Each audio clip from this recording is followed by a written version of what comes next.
Hello everyone, I am Abhishek Gupta from IIT Kanpur. In this talk, I will present our work on assigner and rate coverage of broadcast networks using tools from stochastic geometry. Co-authors of this work are Reena Sahu and Kanchan Chaurasia. We will start with a description of broadcast networks. Contrary to the unicast communication, where each user is receiving an individual data from a transmitter, broadcast is a one-to-many transmission, with one transmitter transmitting the identical data to all users. Its application can be mobile TV, where TV broadcasting station transmits the same data to all devices. Another application can be in delivering emergency alerts, which is common to all.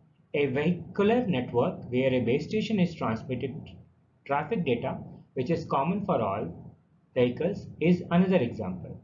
In spite of its importance, there has been only a limited analytical work to evaluate broadcast communication. For example, a paper by Shakir analyzes the joint broadcast and unicast network. It considers multiple unicast base stations, but only a single broadcasting base station. However, in reality, a single broadcasting base station may not cover the whole region. We have to deploy multiple broadcasting base stations to enhance the coverage. For example, to cover all users, we need to have multiple TV broadcast transmitters at different locations. Which brings to this work, whose focus is to develop an analytical framework to study broadcast networks with multiple broadcast base stations. We consider a typical user and compute the assigner and rate distribution for this user. We also try to understand the impact of various system parameters and derive insights to design a system with better performance. We now describe the system model adopted in this paper. We consider a broadcast network with multiple broadcast base stations, which are deployed in a two-dimensional region, which is a ball of radius r with center at the origin. The location of these broadcast base stations can be modeled by a homogeneous Poisson point process phi with density lambda.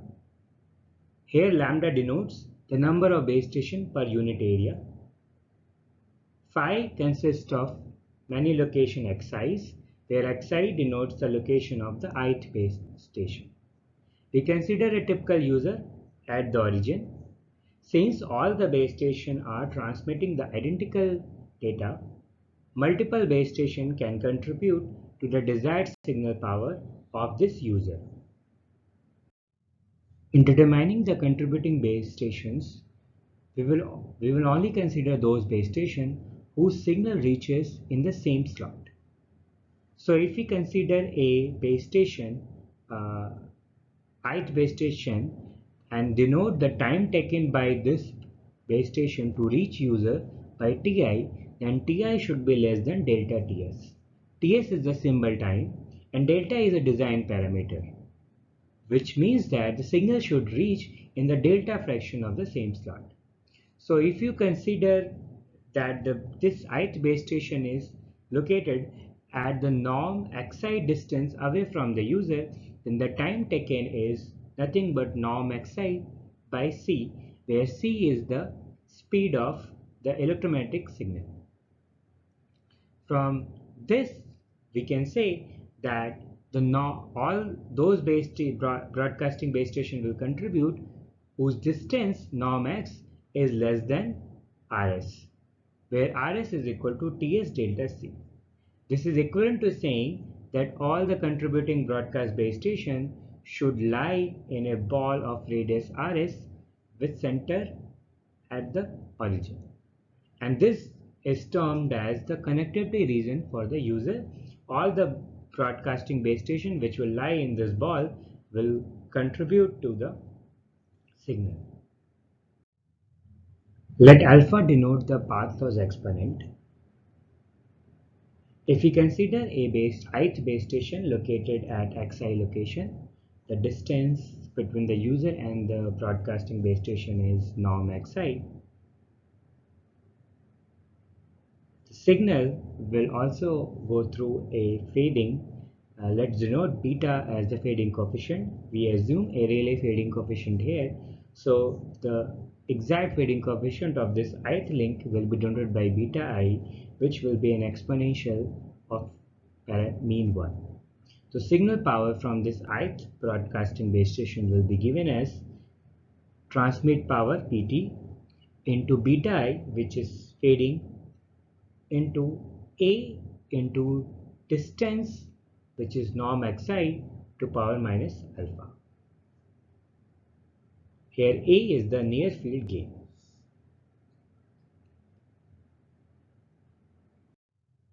Therefore, the desired received signal power will come from all the broadcasting base station which fall in this ball of radius Rs. So it is given by the summation over all those xi which belongs to phi intersection with this ball, and the individual received power from each of the base station, which is given by Pt A beta I norm of xi to power minus alpha. Similarly, the interference power will come from all the base stations which are outside this ball. Hence, it's given as summation over all xj's which belongs to phi with the intersection of the complement of the ball of the individual received power from each broadcasting base station, which is again given as Pta beta z into distance, which is xj norm to power minus alpha.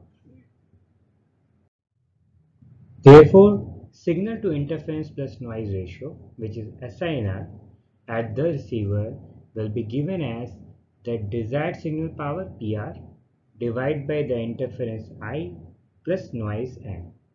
PR is given by the summation over all base stations which are in the ball, and I is given by the summation over all base stations which are outside this ball.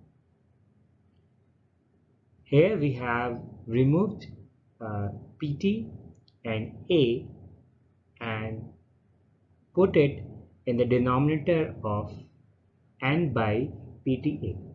This will not change the expression, but here we will take N by Pta as sigma square, which we call normalized noise power, just for the simplicity of the expression. It is the same expression taken before. Now we will focus on the performance of this typical user. The first metric we will consider is assigner coverage probability, which is defined as the probability that the assigner at this typical user is above some threshold tau. Noting that assigner is the ratio between PR and I plus sigma square, we can say that assigner is greater than tau is equivalent to PR is greater than I plus sigma square into tau. Hence, assigner coverage probability is equal to the probability that PR is greater than I plus sigma square into tau. Note that there are two random variables in this term, PR and I. Hence, we will first condition on I and compute the probability that PR is greater than I plus sigma square into tau, and then compute its expectation with respect to I. Now, PR is greater than some value is nothing but the complementary CDF of PR. To evaluate this CCDF, we will use Gil-Pallas inversion lemma, which states that for a random variable y, the CDF can be obtained from its Laplace transform using this expression. Here Im denotes the imaginary part of its complex argument. So hence, we can replace this probability term using the Gil-Pallas lemma in terms of the Laplace, and we will get this term where the imaginary of e to power minus j t tau I plus sigma square, that is the value s, and then Laplace of PR evaluated at minus jt. Now if we further solve, we can take the term involving sigma square outside, and then this will be just equivalent of the product of Laplace of I evaluated at j tau and the Laplace of PR evaluated minus jt. So the first term is the Laplace transform of the sum interference I, and the second term is the Laplace transform of desired signal power PR. Now both Laplace transforms can be computed using probability generating function of PPP.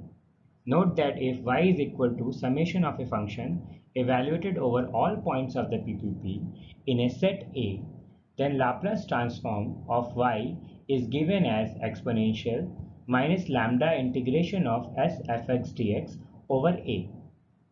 Note that the desired signal power PR can be written as summation of function over points in set A. This A here is equal to ball of radius Rs and center at the origin. Hence Laplace transform of PR at s equal to minus jt is given as this expression. Here integration from 0 to Rs denotes the integration on A, which is ball of radius Rs with center at the origin. Similarly, for the sum interference, A is complement of this ball. Hence, the Laplace transform of I can be computed similarly. Note the integration limits are from Rs to R here. Using the derived Laplace transform of PR and I in the previous expression of the assigned coverage probability, we can derive the final expression of assigned coverage probability, which is given in the following theorem. Note that m and n are function of t and tau, which are given in terms of b, which is incomplete beta function with parameter x, y, and z. Now we will move to another metric, which is rate coverage. It is the probability that rate achievable at the typical user is above threshold rho. Note that the instantaneous rate of the typical user is equal to log 1 plus SINR into available bandwidth W multiplied by Z. Here J denotes the spectrum utilization and generally less than 1 due to various practical constraints. Hence rate coverage is probability that rate is above threshold rho.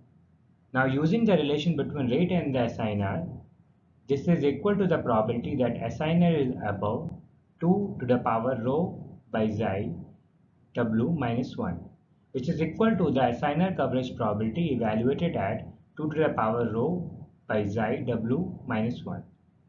Note that the bandwidth W depends on the symbol duration Ts and hence on Rs.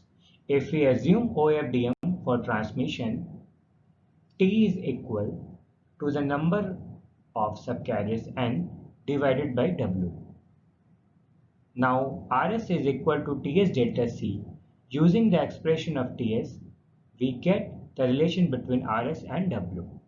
Now we will present some numerical results and validate our analysis.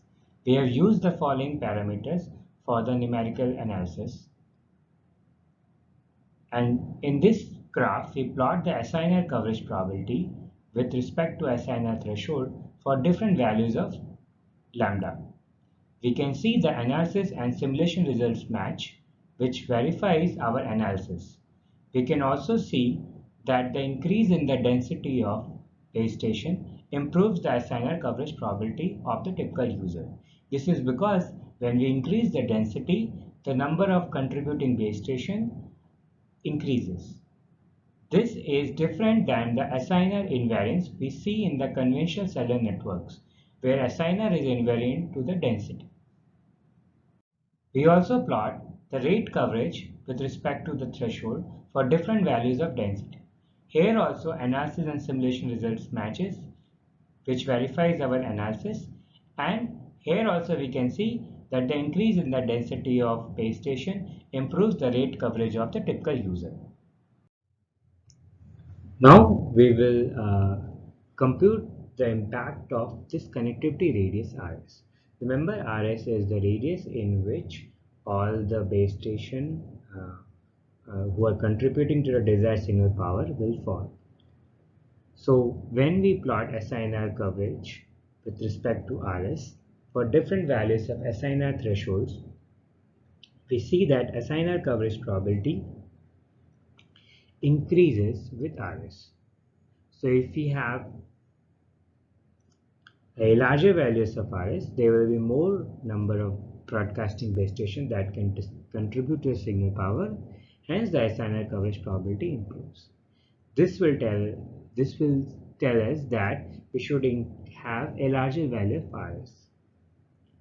But remember, when we talk about the impact of RS on the rate coverage, we will see that increase in this connectivity radius RS will also require a higher symbol duration, which means the bandwidth should be lower. Now, if you look at the race expression, it is a multiplication of log 1 plus SINR and the bandwidth. Here we see a trade-off on the rate because with increase in RS, W is decreasing while the SINR is improving. So we should see a trade-off, and if we, which is shown in this figure. So as we increase RS, first the SINR rate coverage improves and then it decreases, which says that there is an optimal RS for which rate coverage is maximum.